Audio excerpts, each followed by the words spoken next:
sa buhay mga kapatid. Hallelujah, Lord Jesus. Hallelujah, we give you all the glory, the honor, and praise.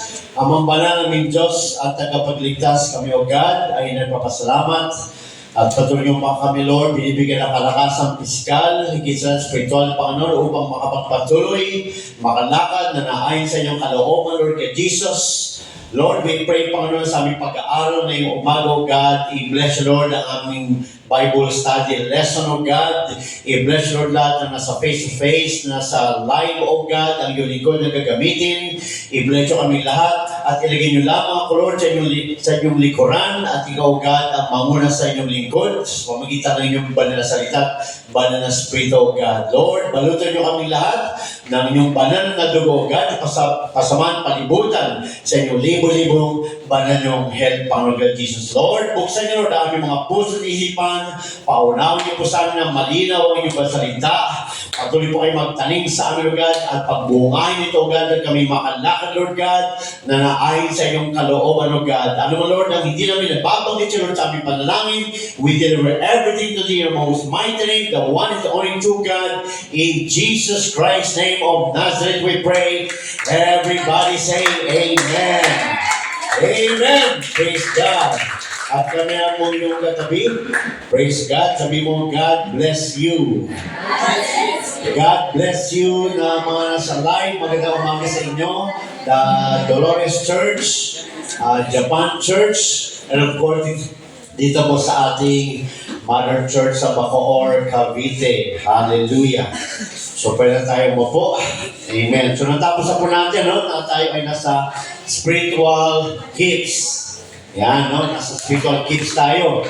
Natapos na natin yung administrative. And then, ministrative. Ngayon ay communication gifts. Yan. Communication gifts, no? At sa ilalim ng communication gifts ay meron pong tatlo. Amen. Isa-isa lang natin yan. Praise God. No? Ang number one ay gift of prophecy. Yan. Gift of prophecy. Pangalawa, ang diverse kinds of tongues. Diverse kinds. Marami. Iba-ibang klase. Amen. Pangatlo ay interpretation of tongues. Yan. Praise the Lord. So ngayon, ang tatalakay natin muna, no, ay yung gift of prophecy. Yan, praise God. Buksan natin sa 1 Corinthians 12:10. 1 Corinthians 12:10. Yan. So sabi nga dito, no, to another, the working of miracles, to another, prophecy. Yung tinalaki natin last time, yung working of miracles. This time, prophecy. Yan, prophecy. So yan po ang una na nasa ilalim ng communication gifts. Ibig sabihin ng communication gift, ito po yung gift na nagko-communicate ang Diyos sa tao. Yan, praise the Lord, no? At meron na tayo nandito niya, no? Marami na, nasasaksihan natin yan dito ba, kapatid? Kasi rito mga kapatid, praise God, to explain the third and final group from the 9 spiritual gifts. Kasi meron pong 9 na spiritual gifts. Natapos na po natin yung 6. Na-discuss na po natin yung 6. Yun, tayo ay nasa pang-7 na. Amen. At yan po ang gift of prophecy. Communication gifts, ibig sabihin, close parenthesis, ito po ay inspirational. No?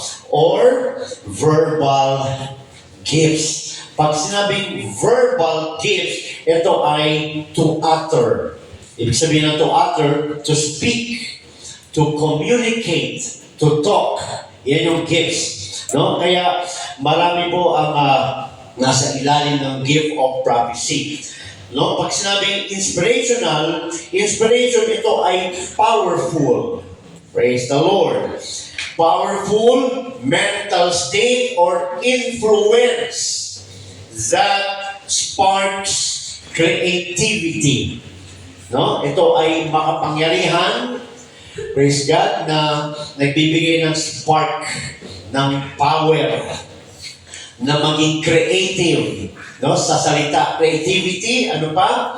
Motivation, no? Ito ay pag nagsalita yung may gift na motivate yung nakakarinig. Amen. Ano pa? Nagkakaroon ng new ideas, nagkakaroon ng discoveries. Yan, no? Hallelujah. A divine spark, hindi ito spark ng galing ng tao, kundi spark ng galing sa Diyos. Power, kapangyarihan, no? Di ba yung battery, pag chinek natin kung malakas pa, pinag-uuntog natin yung positive at negative. No? Ganon, di ba? No? Praise God. Ito, iba. No? Yun ay sa baterya. Yun yung electrodes. No? Electricity or current. Ito, iba mga kapatid. Dahil ito ay galing sa Holy Ghost. Kaya ang may gift lang ito ay yung meron ng Holy Ghost. Praise God. At hindi ito galing, ito ay nag-activate depende kung may sasabihin ang Diyos. Yan, no? Kaya sabi dito mga kapatid, no? A divine spark, praise God, leading someone to create and learn. Glory to God. So sa mga binasa natin mga kapatid, no? Ang prophecy is inspirational. Ibig sabihin, constructive. Hindi siya destructive. Kasi kami mismo naranasan na namin, no? Na may gift of prophecy. Kaya nga lang, kung naalala nyo, lagi ako nagbibigyan ng warning. Kasi minsan, no, pag malamig yung anak ng Diyos, basically, nahaluan ito ng emotional. Kaya instead na maging constructive, nagiging discouragement. Kaya madidetect natin, madidiscern natin kung ang Diyos ang nagsasalita or yung kalaban na ginagamit siya or yung kanyang emotions. Kasi ang gift of prophecy is supposed to inspire, construct, build up, exhort, magpalakas, or mag-warn dahil mahal ka ng Diyos. So, ganyan ang prophecy, no? Praise God. Dahil may mga naranasan kami noon sa abroad, no? Na nagsasalita mga kapatid, no? Na paparusahan daw kami. Naalala ko yun, no? Dahil mga nanghihina na parang pagod yung mga kapatiran.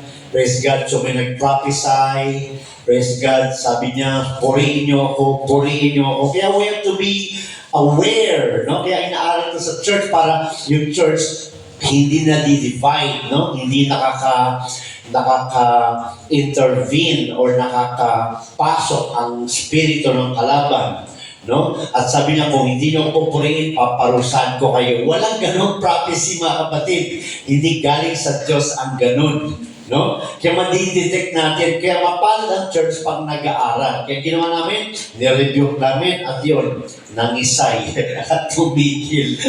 Praise God. Kasi hindi ganun ang prophecy. Ang prophecy, gift of prophecy is to construct, to build, to exhort, to encourage, to warn, to lead, to direct. Ganyan, no? To rebuke. Yan. Ganun mga kapatid, no? To rebuke out of love. Yan, no? Kasi sabi nito mga kapatid, no?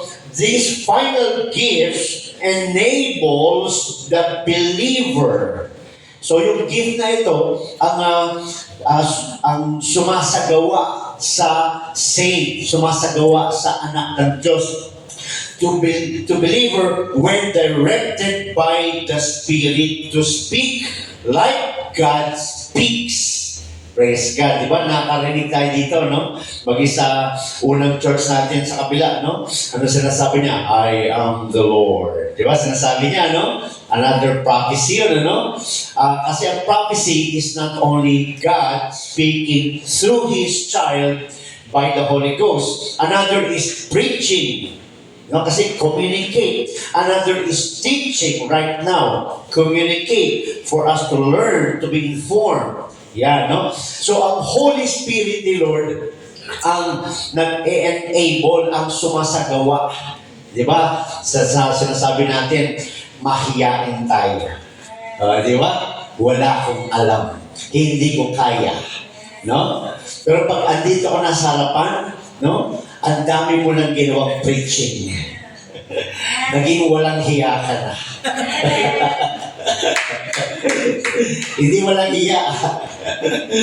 Nawala na yung hiya because the Holy Ghost, because of that gift that is in you, takes over.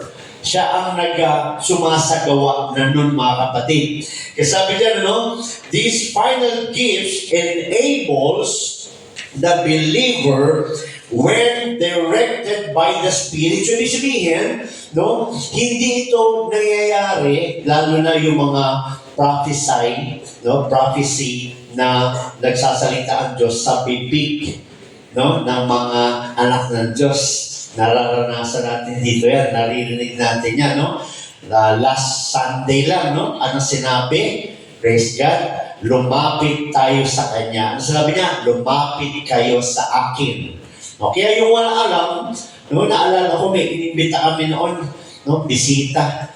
Katabi niya yung may gift of prophecy. Ang sabi ng kapatiran na may gift, ako ang Panginoon, lumapit kayo sa akin. Hindi na bumalik yun. Hindi na bumalik. Ay ko, brad, ba't ka na bumalik? Pambira, pastor, sabi ng isang kapatid niyo, siya daw yung Panginoon eh. So, hindi naintindihan. Praise God. Kaya inaaral sa church para kahit yung bisita, makarinig ganun pala yun. Yan, So, yan ang sinasabi dito, mga kapatid, this final gift enables the believer when directed by the Spirit. So, si Lord ang nagsasalita. Yan, At sabi niya dyan, to speak like God speaks. Yan. Kaya kung magsalita siya, parang Diyos talaga ang maririnig natin using your voice. Kung meron kang gift na ganyan. Speak as God would speak. Yan, kaya narinig na tayo mga salita mula sa ating mga kapatiran. Nagsasabi siya, lumapit kayo sa akin. Hindi ibig sabihin, lalapit tayo kay sister o lalapit kay Brad. Pero baka mamaya, tumigil ka. Baka mamaya, marinig ko sister, may prophesy. Lumapit kayo sa akin, magkikita naman tayo dun. Hindi ganun. Ang sinasabi ng Diyos, lumapit tayo sa Kanya.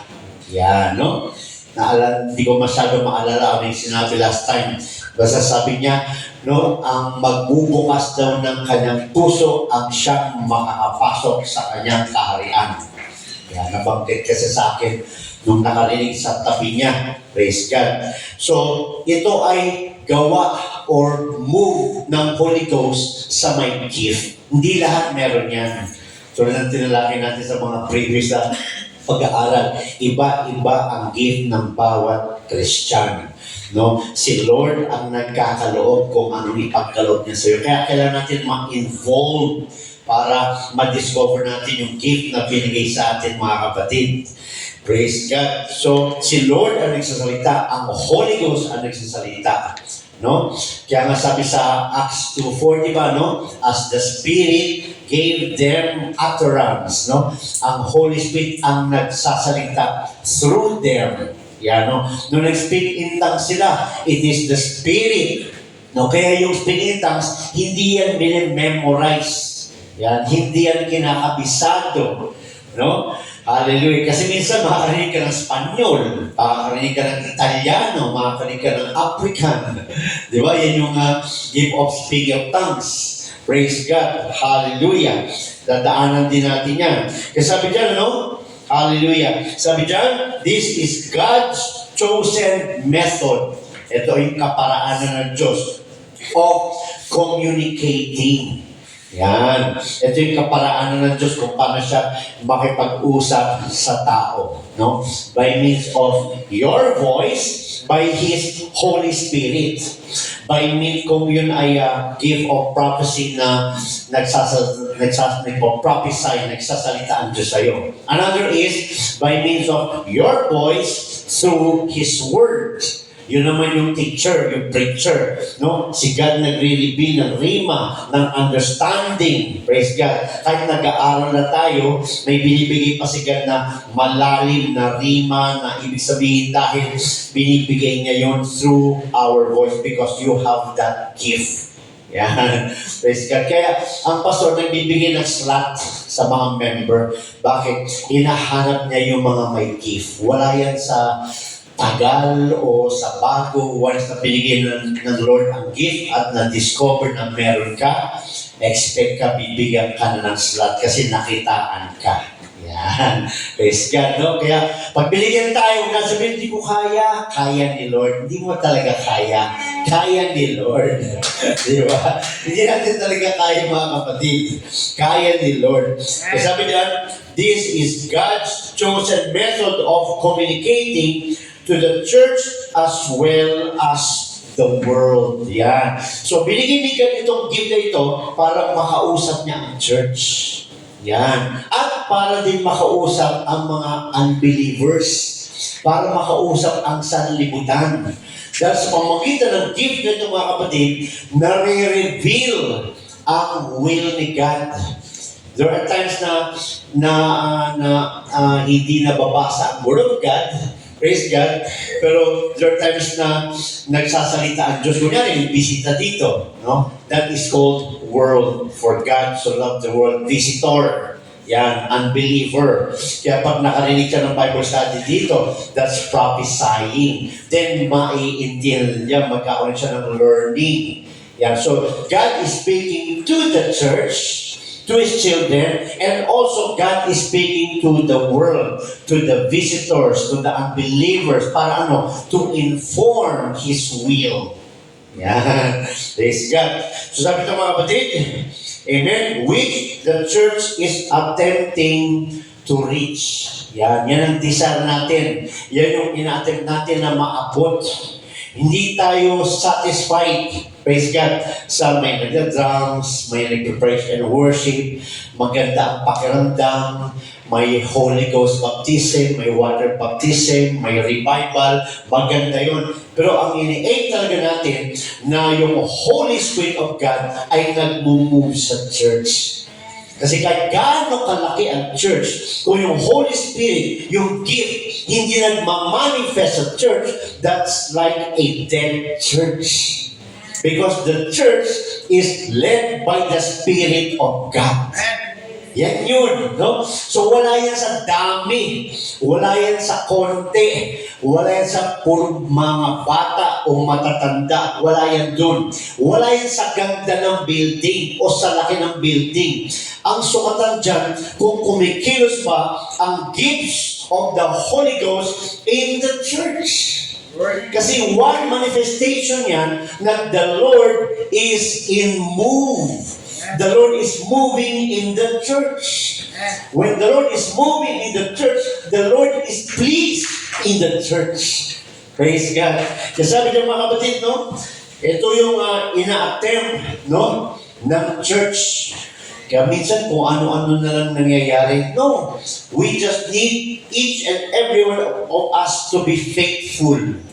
Yan, no? Maging spirit-filled, maging Christ-like, mapanalangin, prayerful. Siyempre ng Tagalog, no? Mapala-fasting, English pa rin. Praise God, no? And benevolent, no? Tumutulong, yan, no? And yung gifts ay magmamanifest. Yan. Kaya, glory to God, no? Dahil, salamat sa Diyos dahil yung mga gifts ay nagmamanifest dito sa church, mga kapatid. Di ba? Kaya minsan, no, pag nakapunta ka sa ibang church, magtataka ka bakit wala kang nararamdaman. Praise God. Bakit? Dahil sanay ka na sa lagi mong nararamdaman ang Diyos. Praise the Lord. Hallelujah. Kaya sabi niya, no, ito na, gift of prophecy. Amen. In this context, prophecy is preaching. Yan. Preaching. Mamaya may prophecy. Kasi nga prophecy means to inform, to preach, for us to be learned, matuto, to be guided or led by the Lord, no? So, may preacher, wala rin yan sa edad ng preacher. Bata, no? Matanda, malakas, mahina, wala yan. Dahil walang bata, walang matanda, walang malakas, walang mahina na Holy Ghost. Isa lang ang Holy Ghost. That is the Spirit of the Lord. Praise God. Hallelujah. Kaya kung nasa iyo ang gift na yan, no, the Lord will enable you to preach. So maraming preacher, di ba? Maraming teacher. Tignan natin ngayon kung paano malalaman kung meron kang gift. Yan. In this context, prophecy is preaching. So, in this world, many are preaching. Many preachers in this world. Di ba? Does it mean na lahat na yan ay may gift of prophecy? Hindi. Praise God. Dahil may mga preachers na intellectual, matatalino, magagaling. They preach according to what they have learned, no?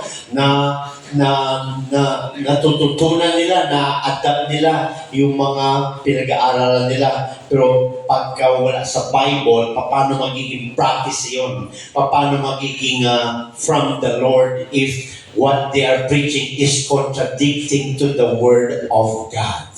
Di ba? Hallelujah. Kaya, ang isang lesson sa prophecy is, malaman mo pag may gift of prophecy siya, hallelujah, dahil what is he is preaching is in line with the Word of God. Kaya wala yan sa galing. Wala yan sa magaling mag-English o magaling mag-Tagalog. Andun yan sa tama ba yung tinuturo niya? Is it biblical? Yeah, no? Kaya huwag tayong maging impressionist. Ano ba yung mga impressionist? Yung mga believe sa tao. Huwag tayo ganun. Anyone who preaches God's Word, who is teaching, pantayan kung ano ang tinuturo. Huwag tayong believe sa tao. Galing niya mag-preach. Grabe, may patakbo-takbo pa. May tatalon-talon pa. Umiikot-ikot pa. Ang tindi sumigaw. Ang taas ng boses. Doon na lang ako. Wrong. Huwag tayo doon. Ganda ng fellowship doon. Ang saya namin. Hindi rin saya ang basihan. Ang dami namin. Hindi rin dami ang basihan. Kahit konti ka lang. Pero kung yung mga tanong mo nasasagot mula sa salita ng Diyos, that is the church of God. Kahit marami pa yan, pero if they reject the Holy Ghost, they reject baptism in the name of Jesus Christ, that is not prophecy. Because prophecy is from the Lord. Kaya if somebody is preaching, teaching, but different from the Bible, rejecting some teachings in the Bible, that is not from the Lord, that is from the intellectual person. Kaya maraming nadidisip kasi maraming magagaling mag-preach, no? Kahit magaling sila mag-preach, tapatan lang yan ni Brother Jimel. Di ba? Yung bulinggit natin. Praise God. Hallelujah. That's another kind of prophecy. He is sharing God's Word in the school. He is preaching the truth. Yan yung prophecy. Teaching, preaching, sharing what is in the Bible. Amen, no? Hallelujah. Kaya sabi dyan, glory to God. In this context, prophecy is preaching. This is a gift that produces inspired oratory. Paano ka ma-inspired kung ang narinig mo wala sa Bible? Di ba? Kahit bata yan, kung nasa Bible ang tinuturo niya, at meron kang tanong at nasasagot ng bata, yan ang prophecy. Nai-inspired ka, yun pala yun. Di ba? Wala yan sa edad. Praise God, no? E sabi dito, no? Ano ba yung inspired oratory? Powerful. Powerful yun. Bakit powerful? Persuasive siya. Napapasunod ka. Bakit tayo naririto? Galing naman tayo sa iba-ibang churches, galing naman tayo sa iba-ibang pananampalataya. Bakit tayo nagsama-sama dito? Dahil nakarinig tayo ng salita ng Diyos. Na-persuade tayo na magpatuloy sumunod. Dahil yung mga narinig natin, yung mga inaaral natin, totoong nasa Bible. Yung mga dati natin alam, nalaman natin na wala pala sa Bible, wala pala sa katotohanan. So, yung narinig natin salita ng Diyos ay powerful because the Lord was able to persuade us to continue in Him. Kasi yan ang nagagawa ng prophecy. Di ba sabi nga ni Paul, maganda yung nag-speak ng tongues kayong lahat, pero mas maganda yung nag-prophesy kayo. Ang ibig sabihin, hindi yun nagsasalita na lagi ng Diyos sa iyo, ako, Panginoon. Hindi yun, no? Isa na yun. Pero ang prophesy kasi means it will be understood, nauunawaan.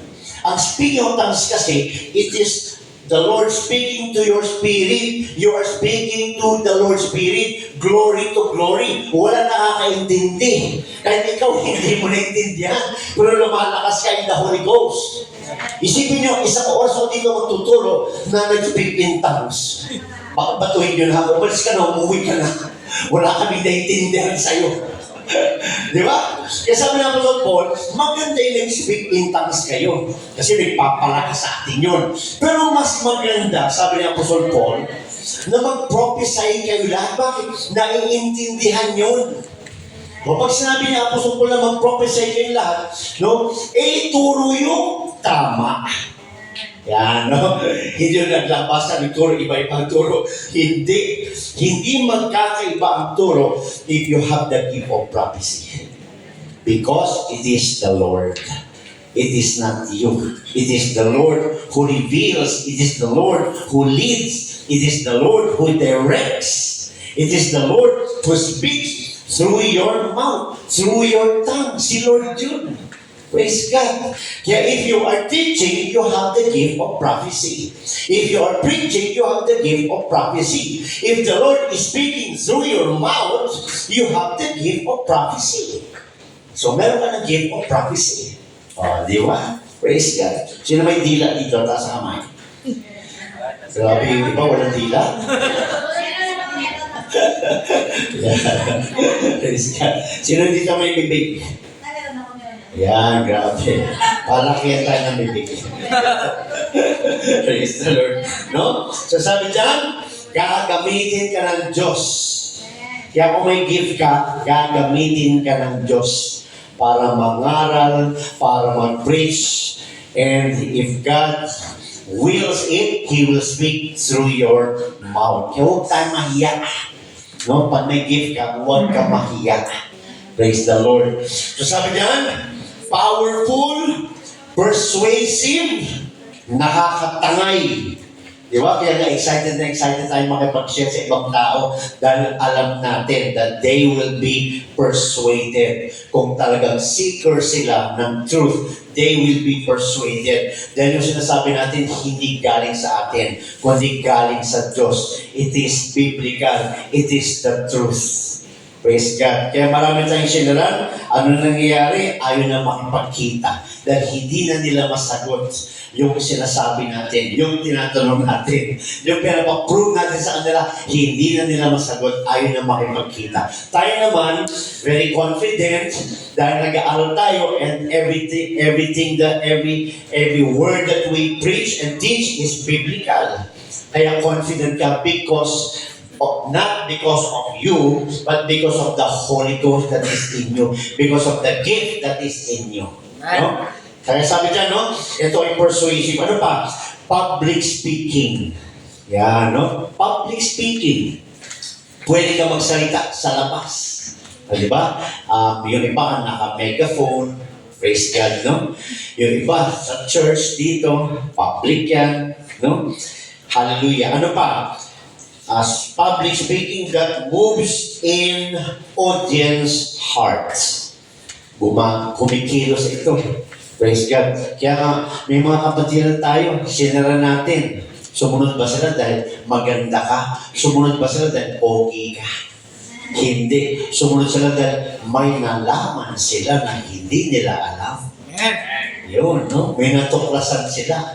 Ako nalipat dahil may nalaman ako na hindi ko alam. Na yung alam ko pala dati ay kulang. Which is very important. Kasi sabi niyan, ito has preaching under divine authority. So pag nagpipreach yung may gift, mga kapatid, hindi siya yun.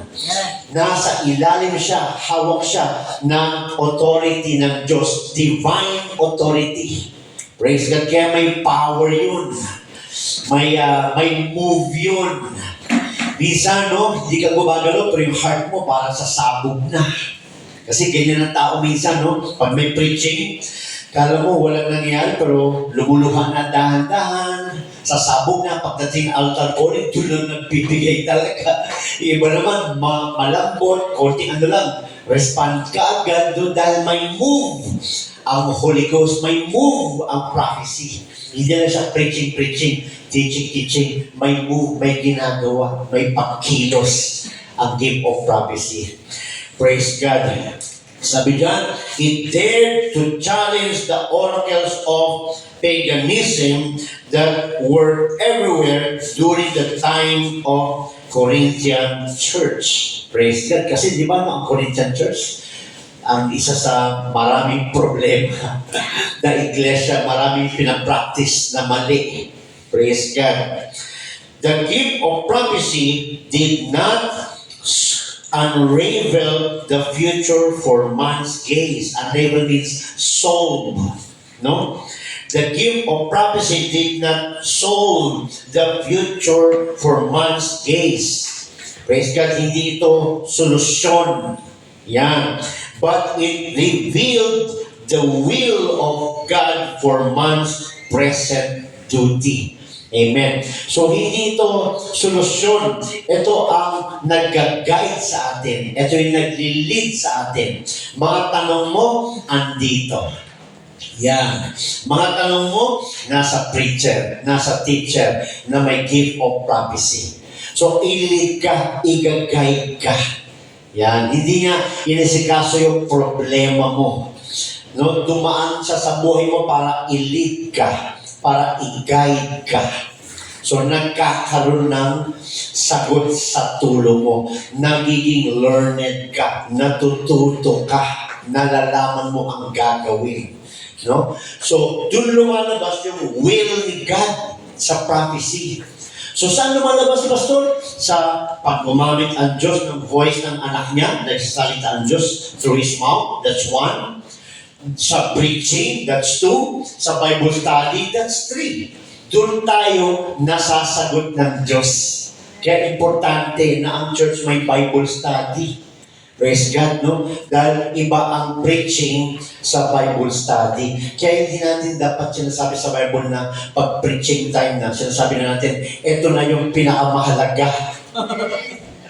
Hindi. Bakit? Ang preaching at ang Bible study parehong mahalaga. Dahil sa preaching, wala tayong natutunan. We are being revived or refreshed or restored. No, we are being persuaded to come to Jesus, to worship Him. Yan, no? To meet your condition. Yan ang nagagawa ng preaching. Sa Bible study, we learn. Yan, hindi lahat ng tanong mo nasasagot sa preaching. Lahat ng tanong natin nasasagot sa Bible study. Kaya ang church na walang Bible study, hindi nag-grow. Kanya-kanyang lakad. Kasi walang guide. Masaya na sila sa maramdaman yung presensya ng Diyos, maging masaya, umiyak, humagulgol, no? Gumulong dyan. Pero pag lumabas sila, ganun pa rin sila. Wala silang lead what to do in their life. Wala silang alam sa will of God. Doon natin makukuha yung sa Bible study. Kayong church, nagiging matibay dahil sa Bible study. Dahil kumbaga, yung Bible study, siya yung taga-forma sa backbone. Diba? Sabi nga sa Book of Proverbs, train up a child while he is young. Diba? I-train mo siya habang bata pa. Paano mo ba tinitrain? palo. Hindi. Word of God. Dinadala sa church. Naalala ko sila, Jimmy, bata lang yun, no? Patampling-tampling pa yun, naalala ko. Is God, sabi ng apo ko, Lolo, he is only 4 years old and I am 6. How come he can tumble and I cannot? Talaga tumatumbling. Maliit lang. Sana pa ng apo ko. Tumatalong, umigol, papalitan. Tatayo ulit. Di ba? Bata lang noon. Ngayon, nag-i-MC na. Praise God. Dati, pag nag-reliance tayo para makalit ng Holy Ghost, niloloko po niya. Dumandaan siya sa apat ko. Bali.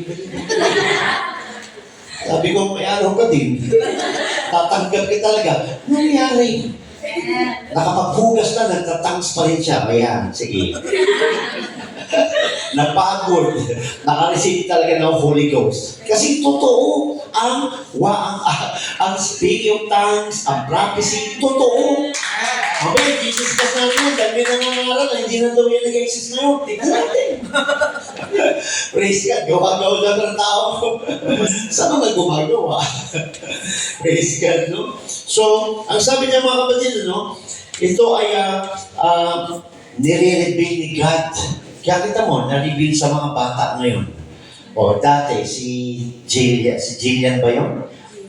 Gian. Di ba? Si Gian Chow. Praise God. Pili-pray ko yun. Ang dedication, mali ka rin. Ako ganyan, mali na gano'n. Tapos si TJ, dedication day. Praise God. Ngayon, drummer na. Di ba? Praise God. Si DJ, mas palaki pa sa kanya yung gitara niya. Bass guitarist na. Praise God, di ba? Kasi they were being trained in the Lord. Praise God, no? Yung mga youth natin dito, dati mga tampay lang yung sa kanya. Di ba? Mga naka-short pants pa. Ano nangyari? Because they were trained, they were learning how to dress. Ngayon, look at them. Praise God. Mukhang lalaki na, mukhang babae na. Joke. Di ba? Praise the Lord. No? So, yan ang nagagawa ng prophecy. We are being informed to lead our life, no? Although, sabi nga kanina, sabi ko, grabe, kinonfirm ni Lord ang message. We still fail. Pero we still have a leader. Di ba? Sino dito ang sumunod sa leader na hindi nadapa? Bisa ka sa kakasunod sa leader na nagmamadali ka, natitipalok ka. Di ba? Praise God. So yun ang nagagawa ng prophecy, mga kapatid, no? Nag-i-inform, nag-communicate. Kaya tayo ka-bless. Si God nakikipag-usap sa atin. Nililig tayo, no? Pinapaalahanan tayo, niwa-warningan tayo, nire-rebuke tayo, inaayos tayo. So yan ang maganda, mga kapatid. Kaya importante yan, no? Kaya sabi niya ng Apostol Paul, no, mas maganda mag-prophesy kayong lahat. Bakit? Maraming taong makakaintindi. At pag sila'y nakaintindi, they will be persuaded to follow the Lord. Isip kaya huwag kang mahiya. Baka nasa iyo yung gift na yan. Hiya-hiya ka naman. Diba, no? O ikaw mo kasi nakita ka sa gift mo, gusto mo. Siya na lang. Praise the Lord, no? What? The Lord will speak through you. Amen. Sayang. Di ba? Sayang. Praise God. Hallelujah. So sabi ito, mga kapatid, the gift of prophecy did not unravel or solve the future for man's case, but it revealed the will of God for man's present duty. Ano ba ang present duty ng Christian ngayon? Di ba? Kung wala kang gift, God will use somebody who has a gift to tell you what you're supposed to do. Di ba? So may nagagamit siya para sabihan tayo, anak, ito dapat ginagawa niyo. Yan, no? So, tayo naman susunod tayo. Kaya sabi ito, mga kapatid, no? Ito ay nag-i-instruct. Ito ay nag-lead. Yan yung gift of prophecy. Nag-i-instruct siya. Nag-lead siya. Praise God. Naalala ko nung nasa Saudi Arabia kami, yung church namin laging nasa malapit sa ano ba yun? Moske. Sa mosque. Yan. Pag may pinupugutan ng ulo doon mga kapatid, lahat ng building sa paligid ng mosque, inaakyat. Oh, praise God. At yung mga kotse na nakaharang kung saan pupugutan yung tao, hinihila. Pagbaba namin, wala na yung kotse namin. Praise God. Ginawa namin, paikot kami sa church. Hawak, kamay. Nag-pray kami kay Lord. We asked the Lord, where is our car? Imposible ba yun? Praise God. Sa taong sobra naman. Kaya talaga sinasabi na unbeliever, sobra naman yan. Pati ba naman yan? Diba? And the Lord answered us. He told us exactly where the car is. Alam niyo ba, April niya, pinunta namin, andun, nakaparada. Nung naghahanap kami ng church building na dumadami na, the Lord instructed us in prophecy, kung saan kami pupuntang building na for rent. Pinuntahan namin, it is for rent. You see, walang imposible. Di ba sa Acts, sa book of Acts, praise God, ang sabi doon, no, ang Holy Spirit nagsalita. Ano sabi ng Holy Spirit nung nagpipray ang mga apostles? Ano sabi ng Holy Spirit? Separate me, Paul and Barnabas, for I have a work for them. O sino nagsasalita doon? Isa sa mga apostles, isa sa mga disciples. Pero the Lord spoke through him because he had that gift of prophecy. You see? So it instructs, it leads us, it guides us. Yan ang nagagawa ng gift of prophecy, mga kapatid. Prophecy gave inspired authority. Ito, importante ito. Kasi maraming gumagamit dito ng mali. Ang sabi dyan, prophecy gave authority? Hindi. Ang sabi dyan, prophecy gave inspired authority. Bakit? Marami mga leaders na inaabuso ang authority sa church. Mali ang paggamit. Ako ang pastor, ako ang masusunod. Di ba? Praise God. Ang sabi, inspired authority. God gave him the authority, but through inspirational. Inspiring. Nagpapalakas yung authority mo. Kung gagamitin mo ang authority mo, dapat nagpapalakas ito. Hindi ito nang embarrass. Hindi ito nang papahiya. Hindi ito nang sisira. Hindi ito nang di-discourage. Nagpapalakas ito. Nagbi-build up ito. Nagli-lift up ito ng spirit. Kaya nga inspired. Yan, authority. Praise God. Nakita ba natin si God ng papahiya? Di ba? Ano sinabi niya kay, sa mga Pariseo kay Mary Magdalene, sino sa inyo ang wala kasalanan sa unang bumato? Kasi mga Pariseo lang ang mahilig magpahiya, mag-embarrass, harap-harap ang mga kapatid. Praise God. Kaya sabi dito, prophecy gave inspired authority. No? So yung authority na binibigay sa atin ni God ay inspired. Katulad ng narinig natin last time, na nagpapaalala siya. Lumapit kayo sa akin. O, di ba? Nagwa-warning siya. Ang pusong sarado ay hindi makakapasok sa aking kaharian. Sabi ni Lord, warning yun. O, di ba? Nagpaalala, pero napahiya ka ba? Hindi. O, di ba? Praise God. At sabi dyan, warnings. Ano pa? Rebuke. Ba't ka nire-rebuke ni Lord? Kasi mahal ka niya. Yan lagi ang titignan natin. Praise God. And in rebuking, yun na naman. Paano nagre-rebuke? Kaya kailangan pag nagre-rebuke, you might give, hindi nakaka-embarrass. Hindi napapahiya. Yeah. Kasi ang purpose ni Lord sa gift is to soul win, to edify, to build. Paano ka makakapag-soul win? Kaya mag-iingat yung mga may gift kasi mga kapatid, ang may gift mga kapatid, ano siya, unlimited yung revelation ni God sa kanya. Baka bumilib siya sa sarili niya. Di ba nasa Bible yun?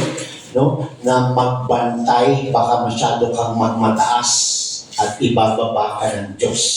May mga ganyan kasi. No? Ginagamit yung authority sa mali. Ano ba? Encouragement. Nag-encourage itong divine authority ito. Ini-encourage ka. Hindi ka dinidiscourage. Yan. Di ba? Ang ganda mga kapatid? Hallelujah. Kaya alam mo kung sino ang tumatakbo sa kanya. Yung divine authority or His authority. Yan. Praise God. At sabi dyan, and exhortations. Ine-exhort ka, nililift up ka, pinapalakas ka. Yan ang nagagawa niyan mga kapatid, no? Praise God. And comfort. Binibigyan ka ng comfort. Paano ka magkakaroon ng comfort kung pinapahiya ka sa harapan ng church? At tatawagan ko pala si brother. Halika dito, brother, sa harapan. Mga kapatid, pag-pray natin siya dahil nagkasala siya. Yan, nakaranas ako ng mga kapatid. Sabi ko, hindi aral ang kanilang leader. Kasi yun na yung inaabuso yung authority. Hindi na divine yun. Because divine means from the Lord. Si Lord hindi na na-embarrass. Hindi ka na pahihiyain. Yan yung divine authority. You want to correct him. Talk to him one-on-one, personal. Pero pag nagtawag ka na sa harapan, hindi kasi pinagkasunduan wrong. Kahit pinagkasunduan yan, if it's wrong, it's wrong. Diba? Praise God. Hallelujah. Kasi sabi dyan, divine authority, ito ay nag-encourage, hindi ito nag-embarrass. Ito ay hindi nag-discourage. Ito ay nag-exhort. Yan, no? Hallelujah. Kasi sabi dyan, exhortation to build up, to strengthen.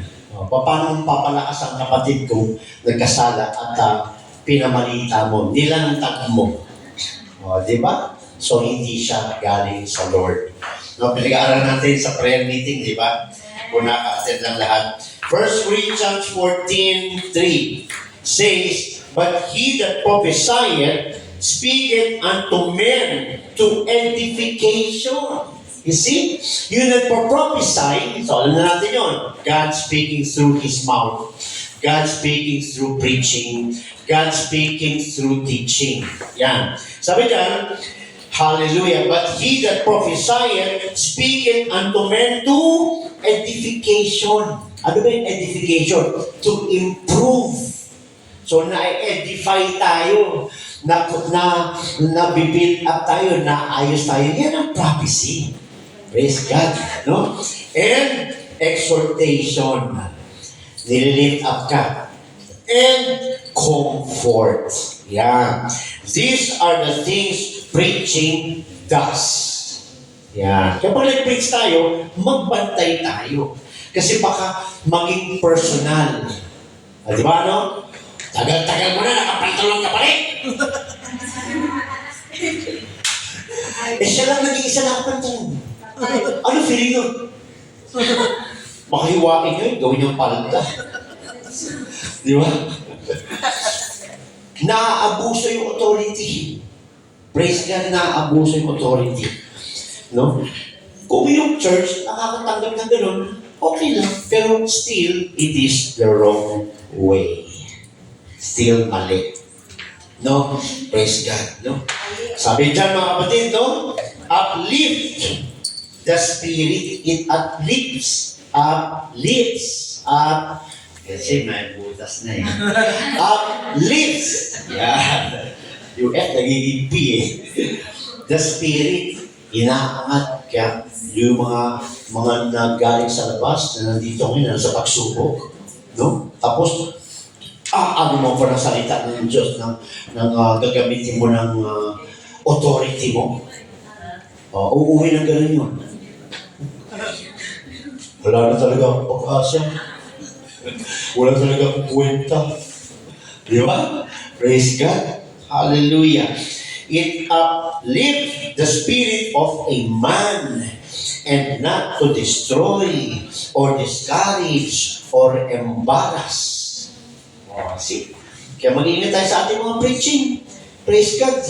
No? Mag-ingat tayo sa ating mga preaching. So, yung rebuke, pwedeng mag-rebuke, pero yung huwag kang ma-personal. No? Minsan, kaya ka ganyan. Kasi hindi ka nagpapatuloy. Di ba, Brother Terry? Hindi tayo nagbabanggit ng pangalan sa preaching. Di ba? Although yung preach, minsan naman may mga preachers na wala namang motibo. Parang kinukuha yung agreement. Di ba? Di ba, Brother Jay? Oh. In my point of view, I just need the approval of Brother Jay. Pero anong understanding ng buong church ni Brother Jay? You see? Praise God. So we don't use names in preaching. No? Hallelujah. Kasi naranasan ko yan. Ang dami. Di ba, Brother Nani? Parang kung binuhusan ako lang. Sarap lang ko na, ano kaya iniisip nila sa akin ngayon?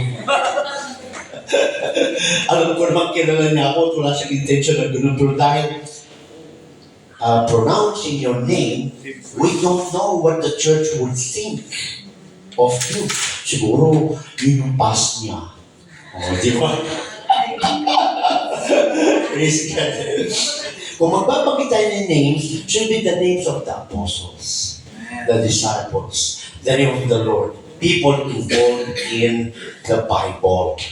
Yan. Kasi nakasulta na sila eh. They were written for our example. Yan. Pero kung magdadagdag ka pa ng names na wala dyan. Di ba, Sister Manili? Kailangan pakabuhay tayo lahat ba? Kasi Sister Manili, siguro matay lang. Ba't siya tinawag talaga? Di ba? Kasi minsan na-excite tayo eh. No, nagpapalakas, pero hindi naman lumakas. Parang nalito ang spirito niya. Kung pinapalakas pa siya, kung pinapalahanan siya. Kaya we don't. We don't, you know. So yan na yung sinasabing hindi na divine authority. Yan na yung self-authority. Yan, divine authority is always to exhort, to encourage, no? To build up, to lift up. Ganun mga kapatid, no? Kasi sabi niya, as we come closer to the return of Christ, itong reality ha, nag-aantay tayo sa pabalik ni Lord, di ba?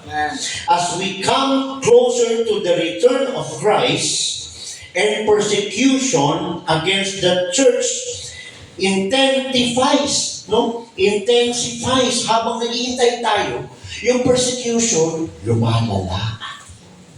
Oh, expect na natin yan. No? Pero iba nawawala. Ba't nagkakaroon mga ganito, mga ganyan? Kasi yung church talaga pinapersecute ng kalaban. Kaya habang naghihintay tayo sa pagbabalik ni Lord, yung persecution sa church nagiging intense, nag-intensify, tumataas, lumalakas, tumitindi. Yan. Praise God. Our need for and appreciation of the gift of prophecy will be magnified. Kaya dahil ang church dumadana sa ganun, mas lalong kailangan ma-magnify ang divine authority. Mas lalong kailangan marinig ng church ang exhortation, ang building up, ang lifting up, ang encouragement. Kaya di ba, sumisigaw tayo, kaya kahit mahirap, andyan si Lord. Di ba? Kasi ano tayo, nililift up, binibuild up. Bakit? Kasi may mga pinagdadaanan lahat ng mga members sa church. Habang naghihintay kay Lord, di ba, may mga testimony tayo, pagsubok, temptation, nag-fail ka, bumabagsak ka, hindi mo ma-perfect. Tapos pagdating dito, ganun pa ang sasabihin sa preaching. Wala kang kwenta! Hindi mo kaya! O, wala talaga. Diba? Kaya habang lumalala, nag-intensifies yung mga persecution, mas lalong kailangan ng divine authority. Magpalakas, mag-encourage. Di ba? Praise God. Hallelujah. Katulad kanina sa devotion, di ba? Ang ganda. Lahat nag-fail. Pero paano nagkaroon ng divine authority doon? Andyan si Lord na nananatili sa atin. Di ba? Tayo ay tinutulungan. Anointing is when God takes the words of mere human, okay? Gagamitin niya ang words ng mere human. Words ko. Words lang ng ordinaryong tao. Ito ang anointing, ha? Anointing is when God takes the words of a mere human and drives home a truth with conviction and power to the hearts of other humans. Ordinaryo lang ang boses mo. Pero dahil ang boses mo ginagamit sa truth, kahit bata ka lang, pag meron kang gift na yan, kahit anong klaseng tao ka, kahit ordinaryong tao ka lang, sabi nga, gagamitin ng Diyos ang voice ng mere human, ordinaryong tao. Pero itong boses ng ordinaryong tao, maghahatid ng kapangyarihan. Maghahatid ng conviction. Mako-convict ang mga nakakarinig. So wala yan sa boses. Andun yan sa gift ng Diyos. Dahil ang Holy Ghost, ang Diyos, ang kumikilos sa ordinaryong tao. You see? Hindi ba natin? Praise God. So, maaaring mahiyain ka, maaaring tingin mo sa sarili mo, ordinaryo ka lang, pero pag ginamit ka ng Diyos, may kalakip na kapangyarihan yun. May kalakip na conviction yun, may kalakip na touch yun. Ordinaryo ka lang na tao, ordinaryong boses ka lang, pero kumikilos yan. Pag nagsalita ka dahil may gift ka, kumikilos yan sa puso ng tao. Yan ang may gift of prophecy, mga kapatid. Hallelujah. Anointing is when God takes the words of a mere human and drives home a truth with conviction and power to the hearts of other humans. You see? Pareho tayong human. Pero kung yung kausap mo, may gift of prophecy. Pagkausap mo siya, matatouch ka ni Lord. Pagkausap mo siya, maliliwanagan ka. Pagkausap mo siya, ma-uplift ka. Lalakas ka. Mapapersuade ka magpatuloy. Pagkausap mo siya, magiging masaya ka. Pagkausap mo siya, marami kang matatagap na kaliwanagan. Nagkakaroon ka ng direksyon. Yan. So, kung mo sabihin na, ordinary lang ako eh. Yun lang kailangan ni Lord eh. Ayaw ni Lord na magaling eh. Minsan yung magaling nagiging problema. Sumisingit yung galing niya sa plano ng Diyos. Praise God. Hallelujah. Kasi sabi niya, no? Meaning, prophecy is in to speak or utter words from an ordinary human. Nagsasalita ang Diyos, no? Sa ordinaryong boses, sa ordinaryong tao. Yan. But convicts. Pero ito ay nagko-convict. Ano pa? It moves in truth. Kumikilos ito. Bakit tayo narito? Dahil sa boses ko, dahil sa boses ni Brother Jay, dahil sa boses ni Sister Maria Lynn, dahil sa boses ng mga nagahayo sa atin. Hindi. Dahil sa nabanggit ng boses natin yung salita ng Diyos na katotohanan. Kaya kahit bata yan o matanda, no, pag may gift of prophecy siya, no, gagamitin siya ng Diyos. At makukonvict yung makakarinig sa kanya. Hallelujah. Kasi sabi dyan, it convicts, it moves in truth, there is power, touch to be born. That's anointing. Yan ang anointing, mga kapatid. Hallelujah. So ito na, mga kapatid. Two types of anointing. Ito na, two types of anointing. Matatapos na tayo. Konti. Yan. Number one, anointing of God. Yan. Anointing of God. Number two, Anointing of the congregation. Yan. Pag sinabing anointing of God ang gagamit sa'yo. Ang God ang nag-anoint sa'yo para magamit ka sa church, para magamit ka sa public, para magamit ka sa pamilya mo, para magamit ka magsalita sa iba-ibang tao. Anointing of God. Ano yung number 2? Anointing of the congregation. Praise God. Ano yung anointing of the congregation? Gagamitin ng Diyos ang buong iglesia para makapaghayag ng salita ng Diyos. Gagamitin ng Diyos ang church, ang congregation. Bakit? Makikita ng mga tao, ba't iba ang nangyayari sa congregation na yan? Dahil ang Diyos ay kumikilos. Praise God. Basa natin itong 1 Corinthians 13, 8 to 10. Bakit? Kasi may mga nangangaral mga kapatid na wala na daw prophecy ngayon. Wala na daw prophecy ngayon. Wala na daw. Basahin natin. Sabi dyan, 1 Corinthians 8. Hallelujah. 1 Corinthians 13 pala, sorry. 1 Corinthians 13 verses 8 to 10. Naalala ko turo sa akin ito noon, hindi ko pa alam eh. Sabi dyan, charity never faileth. Yung love daw, never tumitigil. But whether there be prophecies, they shall fail. Yung prophecies daw, wala na. Wala na daw ngayon yun. Tapos na daw ngayon yun. They shall fail. Titigil daw. Whether there be tongues, they shall cease. Wala na daw speaking tongues na yun. Yan, mag-iingat tayo. May mga natuturo ng ganyan mga kapatid. Tinuruan na ako niya noon. Whether there be knowledge, it shall vanish away. Mawawala na rin ang knowledge. Paano yun?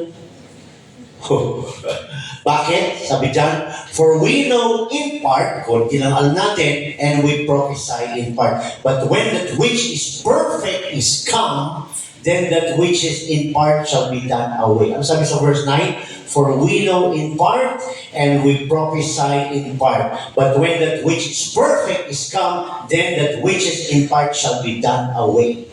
So yung prophecy, yung tongues, etc. Dyan sa verse 8, mawawala. Bakit? Dahil sinabi nila, dumating na daw ang perfect. No. Di pa dumadating. Itong verse 10, mga kapatid, nagpapatungoy po sa rapture. Nagpapatungoy po yan sa rapture.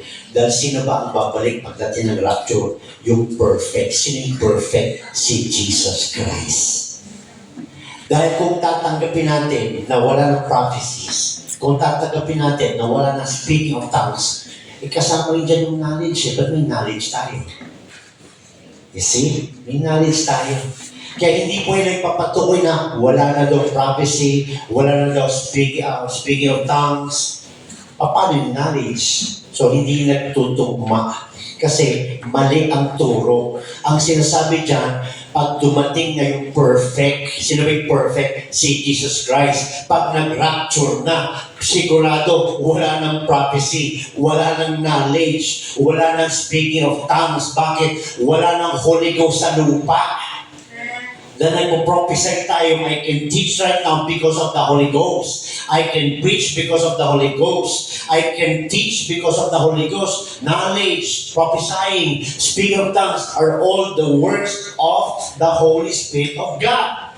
Sino ba yung perfect? Yung Spirit, si God na nag-manifest sa flesh, and He is Jesus Christ. Pag bumalik na siya, pag nag-rapture na, kinuha niya na, nag-caught up in the air na mga saints, wala na talagang prophecy. Wala na talagang speaking of tongues. Wala nang charity. Wala na rin knowledge. Kasi lahat yan galing sa perfect na dadating. Kaya mawawala. Pero hindi pa yan nawawala ngayon. Dahil hindi pa dumadating yung perfect. Hindi pa siya bumabalik. Wala pa po si Lord Jesus Christ. At another thing is, kung yan ay tama, magkocontradict yung teaching na yan sa early church. Kasi lahat ng early church nag-speak in tongues. Lahat nag-prophesy. Di ba? Tingnan natin. Praise God. Last few verses. Acts 2:4. Ano sabi sa Acts 2:4? Hallelujah. Hindi pa nag-rapture niyan. Kakatanggap lang nila ng Holy Ghost. Ano sabi sa Acts 2:4? And they were all filled with the Holy Ghost and began to speak with other tongues. Andyan pa. As the Spirit gave them utterance. May speaking of tongues. Sabi nila, wala na. Dahil tinutukoy sa 10 mga kapatid, yung perfect. Rapture ang tinutukoy doon. Buksan natin sa Acts 10:46. Ano sabi sa Acts 10:46? Praise God. Hallelujah. For they heard them speak with tongues and magnified God. Mga Gentiles. Kalahit natin, nag-speak in tongues. Praise God. Hindi na wala. Acts 19:6. Basahin natin. Hallelujah. Yun yung nilay hands ni Apostle Paul. Acts 19:6. And when Paul had laid his hands upon them, the Holy Ghost came on them, and they spake with tongues and prophesied. Andyan pa rin. Bakit sila nakapag-speak in tongues? At bakit sila nag-prophesy? Dahil sabi diyan, the Holy Ghost came on them. Na-receive nila. Kaya pag nawala na yung Holy Ghost, dahil nag-rapture na, doon mawawala ang knowledge, doon mawawala ang prophecy, doon mawawala ang speaking of tongues. You see? Kaya delikado talaga ang mga teachers na hindi tayo nagbabantay. Basta natin sa 1 Corinthians 14:18. 1 Corinthians 14:18. Hallelujah. Sabi sa 1 Corinthians 14:18, ano sabi ni Apostle Paul? I thank my God, I speak with tongues more than ye all. Sabi nila wala na. I see. Kaya talaga na mapalad tayo, nag-aaral tayo ng salita ng Diyos, hindi tayo pwedeng linlangin ng mga false teachers, mga kapatid. No? There is still speaking of tongues. There is still prophecy. There is still, hallelujah, knowledge. Dahil kung wala na yan, bakit may knowledge pa? Ano yung tinira? No? Praise God. Hallelujah. So yan po ang isa sa communication gifts. No? Gift of prophecy. Amen? To God be all the glory. Nawa tayo po ay natagdagan, nakaalaman sa salita ng Diyos. God bless you all. In Jesus' name. Amen. Thank you, Lord.